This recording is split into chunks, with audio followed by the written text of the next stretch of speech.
To the Arsenal away in Sporting, first leg of the Champions League quarterfinals. Thanks to Kai Havertz, Waka, a very late goal, the injury time goal, actually, thanks to a brilliant delivery as well from Martinelli. We can't forget about his cameo. And all of a sudden, Arsenal perform a massive smash and grab away in Portugal. It changes the entire complexion, not just of this tie, but Arsenal's run of form of late. Let's get into it all. This is the Real Arsenal Deal podcast.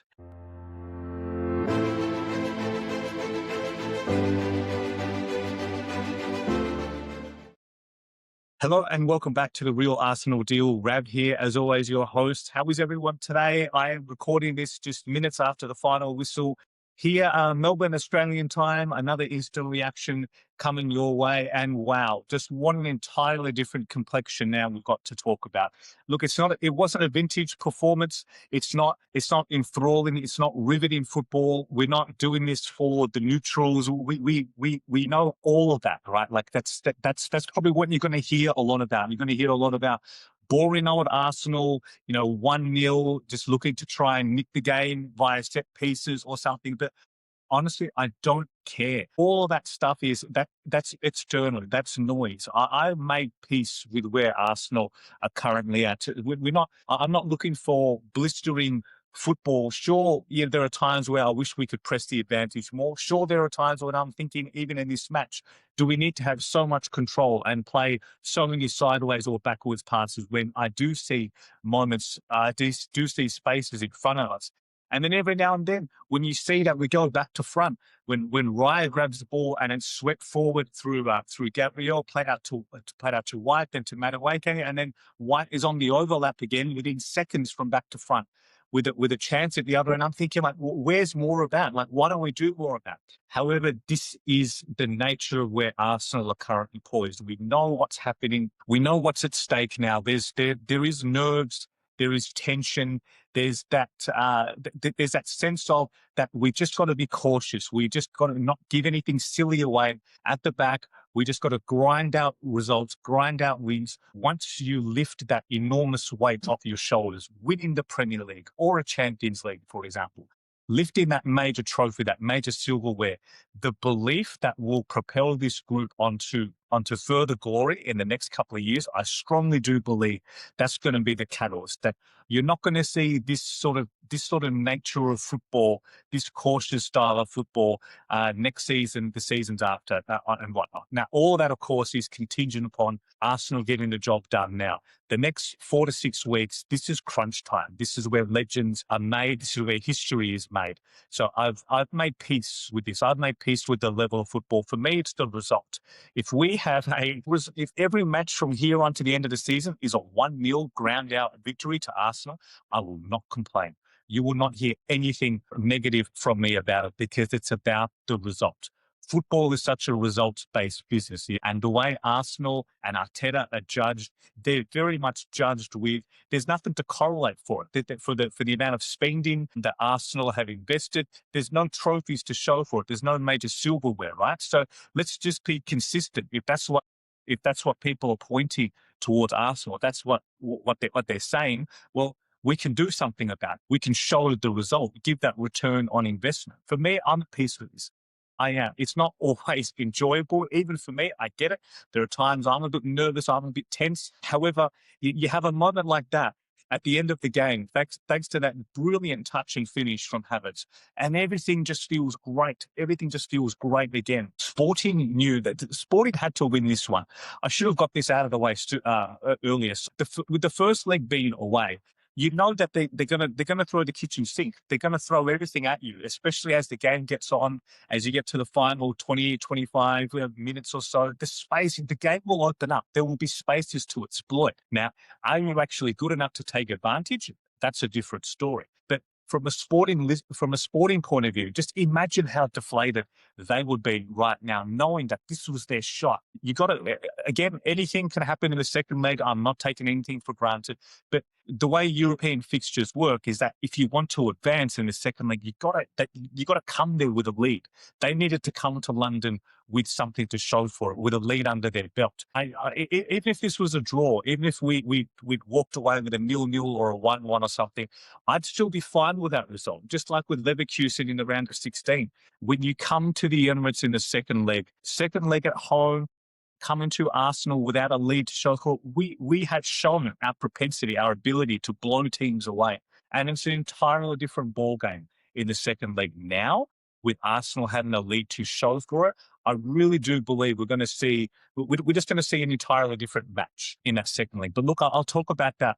I'll talk about that later. That was just a long preamble to set the scene for this. That Arsenal needed to respond, and we responded here in Kai Havertz. 2 back-to-back losses is, dial up the intensity. I think even within the fan base, I mean, I've heard even from Arsenal fans just thinking that we're just going to throw it all away now, that we're going to bottle it, and what's the point? They're not even going to watch anymore. I don't understand that mentality. I personally don't. You don't work this hard since August to chuck in the towel now. It's been unrelenting. Like, we've started the season in August. We've had such a fantastic first half of the season. We built a pretty imposing points tally in the Premier League. We won 8 from 8 in the Champions League. Nothing is won, though. It all comes down to April and May. So why would you look away now? Like, why would you chuck it in? I just don't understand that mentality. I think there's so much glory still to be had that is on the cards for us. And we can see it. We can see the pathway. Now it's about focus. Game by game, focus, have that desire, that unrelenting desire not to throw it away now. That's what I'm trying to say. And that's what I'm seeing. That's what I'm seeing so far from Arsenal here. It wasn't magnificent, free-flowing champagne football. I know that. But I don't care. This is my personal take on it. I don't care. I'm at peace with that, because for me, it's about the result. Grind out the results. It doesn't have to be perfect. For me, it needs to be effective. On to selection. When I first saw the team sheet this morning at around 4:45 a.m., it was good. It was positive and negative for me, the reaction. Great to see Gabriel's okay after the weekend's knock. Great to see Raya's back. I mean, a couple of these inclusions were kind of automatic with that. But the question marks were over Rice, Zubimendi, Gabriel. They're all straight back in the starting lineup. Trossard too, who's been absent of late. It was nice to see him back. I didn't realize that Saka was missing entirely. He wasn't even named on the bench. From what I understand, I've read this since, is that he didn't even travel to Portugal. I completely missed that somehow. But a bit of a worry about Timber. I think when the injury happened a couple of weeks back, it looked like a groin to me, the way he held out. And I'm pretty sure it was the Everton match, the way he held his groin, pointing to that muscle as he was coming off. I'm a bit nervous about that one. Hincapié clearly has a muscle injury as well. He's out. So maybe there's a chance you see someone return on the weekend for Bournemouth, which is another massive match, of course. But given the circumstances, given the injuries, it was about as strong a starting 11 as we could put out. And it was nice to see. So Madueke started on the right. Gyökeres was always going to start, of course, against his former team. There was a question mark whether you go with Odegaard or Havertz in midfield. Could Odegaard do 2 back-to-back starts? And that's the way we're going. So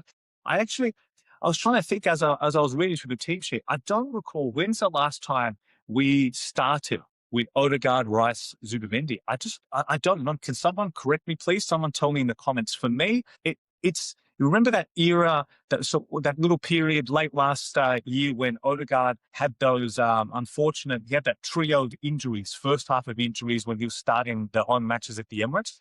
I think it's around then. So are we talking September, October, maybe? Yeah, please someone correct me, because it's been a long, long time. That's the point I'm trying to make, is that as well as Arsenal have done to be poised where we have, we don't give this enough attention, this point enough credit, that we haven't consistently had our best players on the pitch together. We're in the moments that matter. I even read a stat that it's only 8 times have Saka and Odegaard played more than an hour in the Premier League together. I mean, that's nuts. Do you remember a couple of seasons ago that these guys were like a foundation, especially on that right hand side, that right hand triangle, White, Saka, Odegaard. They were absolute pillars of what Arsenal did well back then and just involved in so many key passages of play from build up and finishing. Arsenal have evolved a lot, of course, since then, and we've invested in other alternatives because we've had to. You can't just keep having the same players injured and not do something about it. But every now and then, I just look back and think, like, wow, how far we've come that we don't have these single point of failures anymore. We're still able to do what we need to do on the pitch. But at the same time, when you get to April, when you get to May, you want your best players on the pitch. This time a year ago, when we advanced past Real Madrid and we were about to square off against PSG, we had Kiwior in defence, with all due respect to him. Gabriel was out for the season. Saka was just returning on one leg. Havertz was out for the season. We had Mikel Merino up front. And remember that second leg away in Paris, as well as we played, you look at the bench, it was made up of like youth players and left backs. It comes a point where it no longer becomes sustainable, missing your best players. So what I'm really hoping is that this next 6 weeks that we can just get a consistent group together of the same 14, 15, 16 players who we can call upon, rotate from, because that's going to be the difference between winning trophies and not. On to the match itself. In the opening few minutes, what I noticed straight away is that Arsenal, we've done this a number of times in European matches away in big stadiums, big atmospheres, is that we've just controlled the ball. We've knocked it around. We wanted to suck the life out of the crowd, just dial the tempo down, dial the temperature down. And that's what I saw Arsenal trying to do again this match. Odegaard dropping very, very deep. He was almost occupying the same spaces as the centre-halves at times, just bringing the ball out, knocking it wide. We had a couple of iffy moments to start with in the first few minutes, and the crowd came to life again. Their left back, Arajo, but look, he was a real handful, by the way. How he escaped this match without a couple of yellow cards, I don't know. I mean, as the match went on, the amount of fouls that he put on to Madueke and Waka, it was just getting absolutely ridiculous. In fact, there was one where, if for the lip readers out there, maybe you read the same way I did, that Madueke is on the deck, a foul has been given, and he's just throwing his hands up, looking at the ref saying, how many?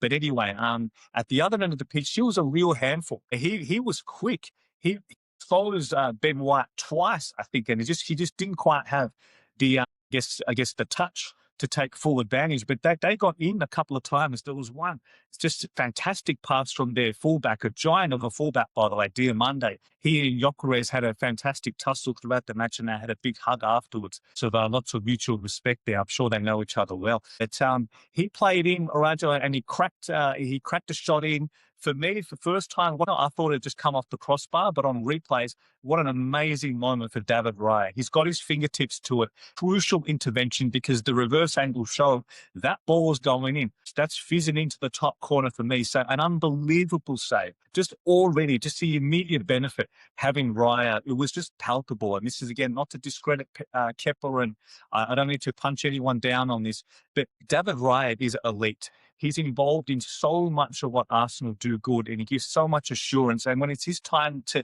do something and to step up and to rise to the challenge, he does. He did it again even later on, that double save. There was a header from heading to the near post, by the way. He's got his left palm out and he's clawed it away to safety. He's just a fantastic keeper. And without him, look, I got to be honest as well, that if it wasn't him in goal, I think Arsenal get done 2-0 on this one. It just had that sort of feeling to it. But time and time again, David Raya, when you needed to step up, he does. And as the first half went on, we did seem to sort of snuff out that threat. There was another half moment where the crowd were right through it. They sensed that he was drifting as well into that space behind Ben White's shoulder. But Madueke was wise to it. Thankfully, he charged back, sprinted back. A 2-on-1 situation, we snuffed out the danger. So nice to see some in-game management as well from Arsenal. I felt that lately that we've just drifted too often. We haven't read the game. We haven't read the room well, and we've allowed things to happen in front of us when we've had the chance to intervene. So we grew into the first half. Again, we didn't really offer that much at the other end, which is, again, like, I'm okay.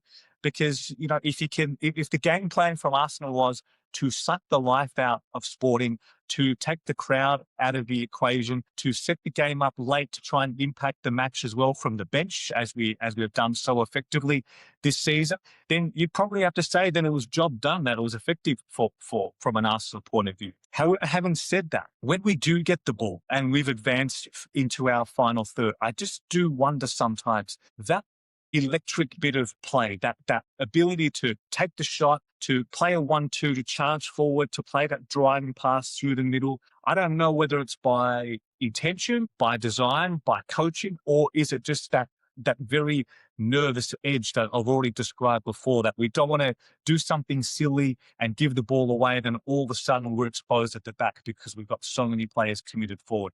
I think it's a combination of all of the above. I really don't think that this current iteration of Arsenal's style of play will be here to stay. I think this is a win now scenario, that we just got to do what we need to do to win matches in whatever way is possible. Forget everything else, because we've done the blistering football from a few seasons ago. Remember that first title charge, 2022-23, and the season after, when we had that amazing run in the second half of the season, emptying stadiums, scored more goals from the Invincibles. But ultimately in both seasons, what did we end up with?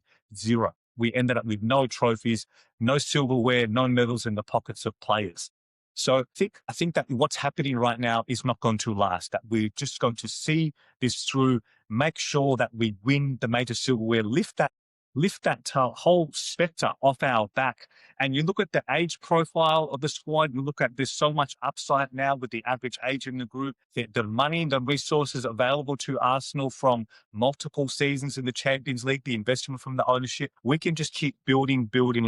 And there's a genuine opportunity in the next few seasons to go on a little bit of a dynasty, so to speak. But all of that is kind of moot if you don't get the job done now in the next 4, 5, 6 weeks. The reason I bang on about this so much is just to all that other noise that you hear, all the other stuff you hear from other fans, and they say boring Arsenal, worst champions ever. All that is just crap.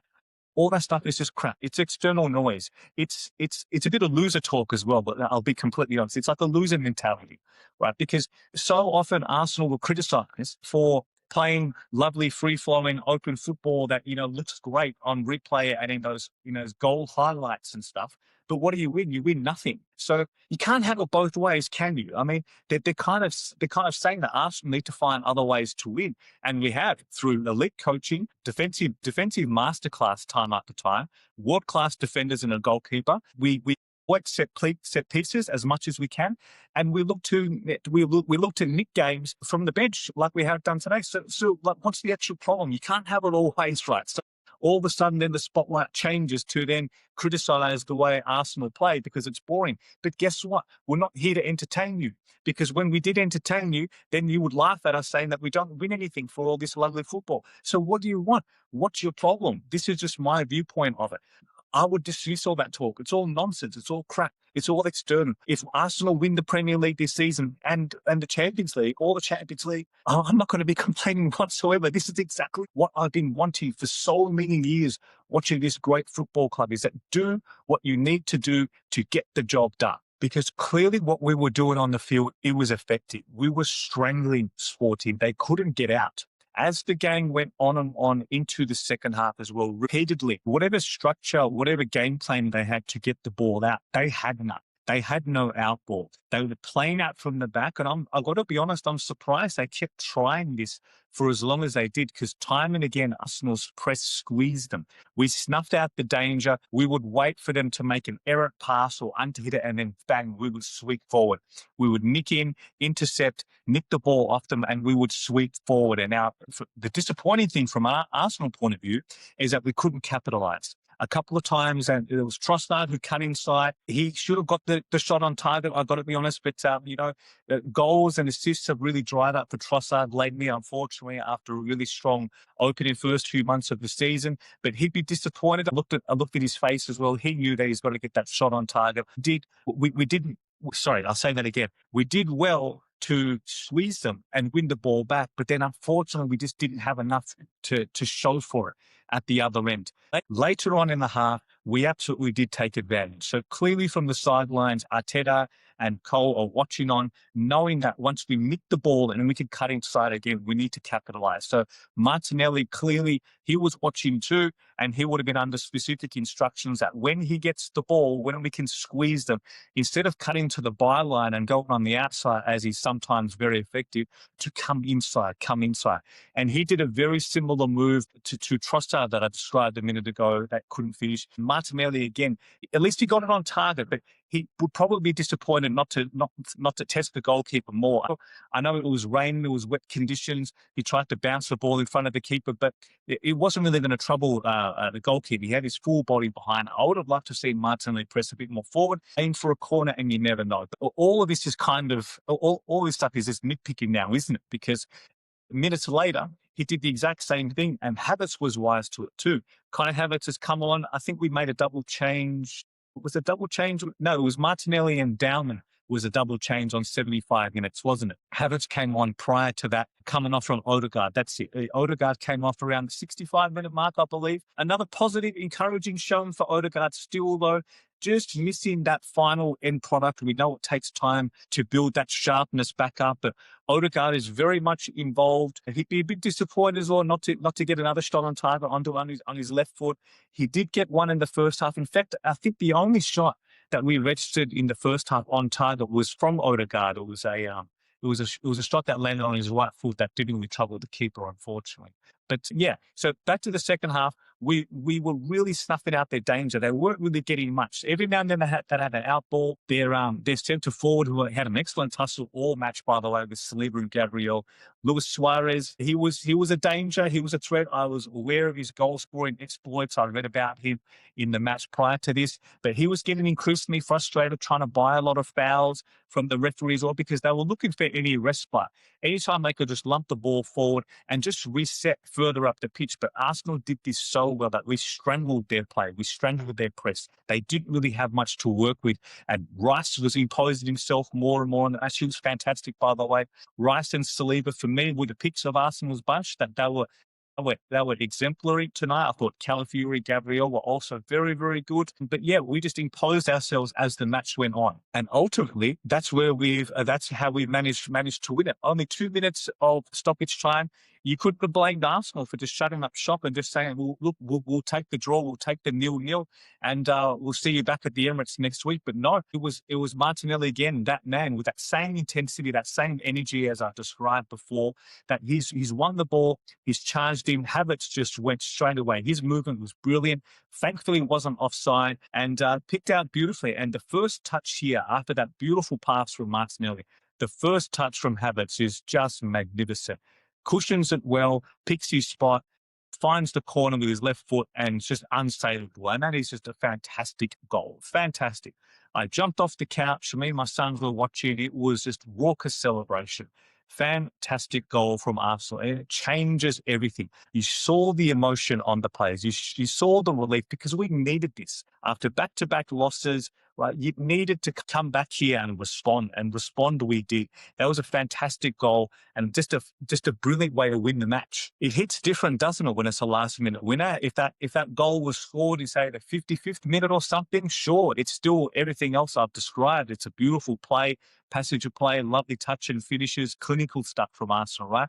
But when it's in the final moments, the final seconds, a big European night, a quarterfinal away in Portugal, and to come back to the Emirates with that win, with that feeling, with that buzz around, that energy around the group and the entire club, it is just brilliant. Fantastic stuff. So just a couple more quick things I will touch on briefly before signing off. I thought Zubimendi, he grew into the game as well. Just that first half period that I mentioned before, when Arsenal were, I think clearly by design, we were just trying to hold the ball as much as possible. What I noticed is that Zubimendi and Rice, and then Odegaard, that occupying very, very similar spaces in and around that area in front of the back four. It was nicer to see more separation between them as the match went on. Zubimendi's influence grew.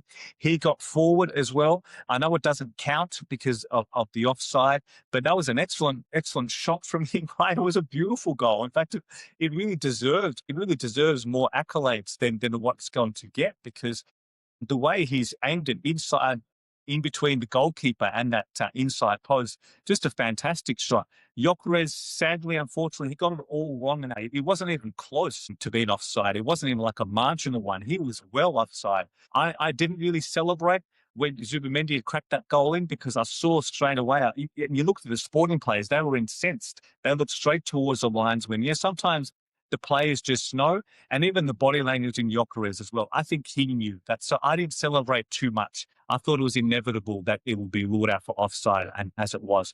But nice to see Zubimendi just get back here, just clip back into the gears, get back into the form that we associated with him earlier on in the season. Now came on another great opportunity for him, another great moment at his age to come on away in Portugal in a quarterfinal. That's a lot of trust, placed on him from Arteta after doing the 90 minutes on the weekend. It's a great moment for Dowman. It's no slight on him. Couldn't get into the game because we didn't really go down that side, in fact. I think it's more so about that. So when he came on, we were still attacking a lot through the middle or building up towards the left-hand channel. So not really much went down on Dowman's side. So it's no slight on him at all that he couldn't really get too involved, but very valuable experience for him as he continues to build his involvement in the running for Arsenal. And otherwise, I just think it was a type of result that Arsenal needed, and the performance was there as well. Yes, we had a little bit patchy at times, maybe a few underhit passes. We were exposed a little bit down towards the back, but Arsenal grew into this match. This was a much more assured performance than just a 1-0 on a score sheet may show. This was a glimpse of what Arsenal are much, much more capable of. And now the benefit for Arsenal, not just heading into Bournemouth this weekend, but the benefit in exiting the other two competitions is that our fixture congestion will start to clear up. We've been playing on average every 3-4 days for several months now. And yes, it's a congested week because we've got Sporting midweek, we've got Bournemouth on the weekend, and then the second leg next weekend, and then City. However, after that, we actually have a stable run of fixtures now towards mid-late April and early May, because you've just got your Premier League matches now. I believe Newcastle would be in late April. Then the weekend after, the 2nd or 3rd of May, I forgot which day it is. It's home to Fulham, which I'll be at. Me and my family will be going to London for that match. And then aside from the Champions League semi-finals, potentially, of course, because we're still going to get through next week, but then it's just a stable run of fixtures now. We'll have a week in between matches, and that's a blessing for Arsenal, because not only does it give us just that respite, even the mental fatigue plays a toll, but it also gives players that extra time to recover. Playing every 3 days, and you've got a few knocks, you're sore, you've got general soreness, right? Just to give a few extra days of just a few extra days off. Even you don't even have to train.